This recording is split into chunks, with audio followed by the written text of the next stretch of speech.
wrong way. Welcome back to La La Land on CRN Digital Talk. That's Nettie Liddell. And that's Brett Chapin. We're talking to drummer and producer Patty Schemmel. If you have any questions for Patty, go ahead and give us a call at 1-800-336-2225. Patty. Yes. Thank you so much for being here. Thank you for having me. And it's cool to be on with Cat and the Teddy Bear. Yeah. I'm going to be here with you. Awesome. It's Colin Mitchell right there. Yes, who was And outed Cat as a Primeau. teddy bear last week. That's right. Yes. Cat. Yes. Patty. Patty. I'm Yeah. sorry. Yeah, But I'm yeah. done. Yeah. Patty. Yeah. I'm a drummer. How do you do all those triplets and flams? Oh, my It's just God. amazing. Oh, triplets and flams. Yeah. You just practice, you know. practice, huh? Yeah, which I didn't love doing, but Because it's kind of your signature.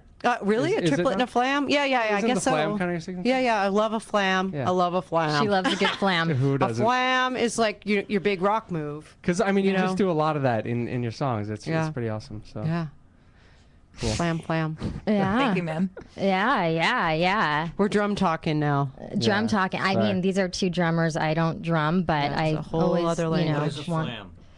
Flam is when Oh, you hit one stick flam's like- before the other one, just Yeah. barely, and it's yeah, Like and that. it's like AC/DC, lots of flams in there, or, Yeah. or your big metal bands from the '80s. Sure. Patty, when was the last time you talked about a flam? Tell me. Actually, that is. I'm getting ready to talk about flams this week for Girls Rock Camp. Oh my Yeah, it gosh. starts on Monday. Yeah. Wow. The Rock and Roll Camp for Girls is one of my favorite organizations to be a part of. And this For little summer, ladies. it starts What? Monday, and it's all week. And What's How their old? website? Can I go? Can I it's go? rock and roll Yeah. camp for girls LA.com. Uh-huh.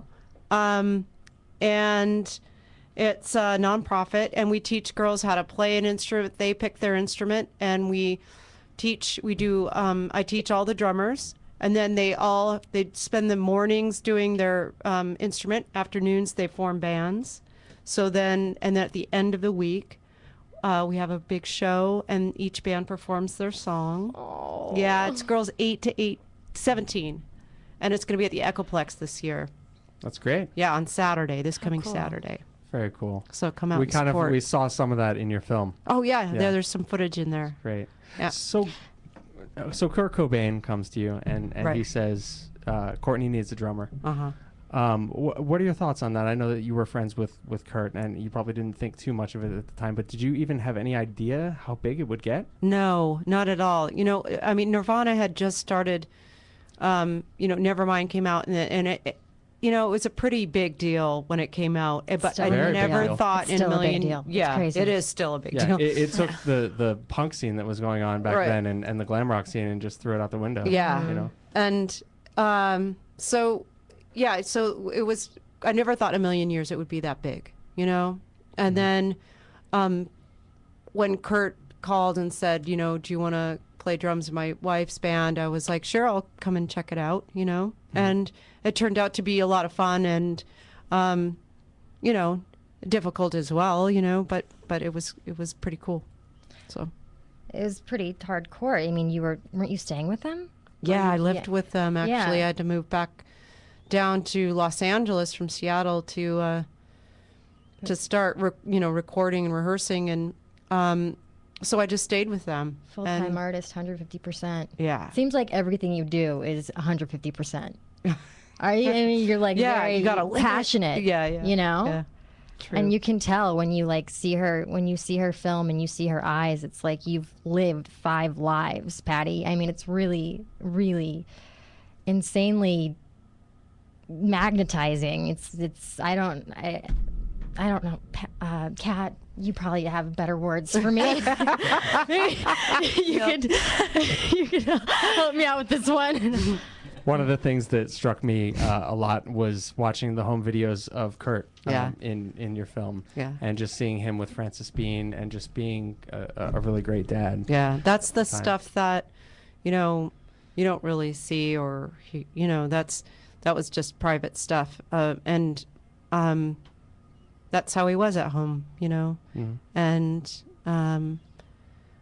he, played with Frances. But then also there was the times, he would just lock himself up in the closet and play his guitar, which I talk about in the film as well, that, and wrote a lot of songs that came out on In Utero. And was everybody in the band like that? I mean, no, like that, or no? You mean like that sort of a shut-in about? Yeah. I mean, I guess they were all kind of spread out. I think when you they guys were doing didn't seem like big communicators. Like, hey, right? Yeah, there was none of that going on. Yeah. There wasn't like, hey, how are you feeling today? Your song sounded a little down. Right. There wasn't it was like maybe we'd run into each other in the kitchen or something. It was like making a frozen pizza. Yeah, me too. That's amazing. Pretty easy. That's why I love her. Yeah. I mean, I don't even think that people that haven't experienced that kind of exposure can even come close to imagining what it must be like, to just be in the mainstream, be in the public eye like that, and not being able to walk anywhere without people recognizing you. That wasn't so much my experience, but I mean, that's what the film's for, to kind of show the different kind of things that were going on then, Sure. Yeah, I can't wait. When we get back, we're going to talk a little bit about, what happened, at the end of it, and where she is now, and how she's still alive. If you have any questions for Patty, go ahead and give us a call at 1-800-336-2225. La La Land with Brett and Nett, CRN Digital Talk. Have you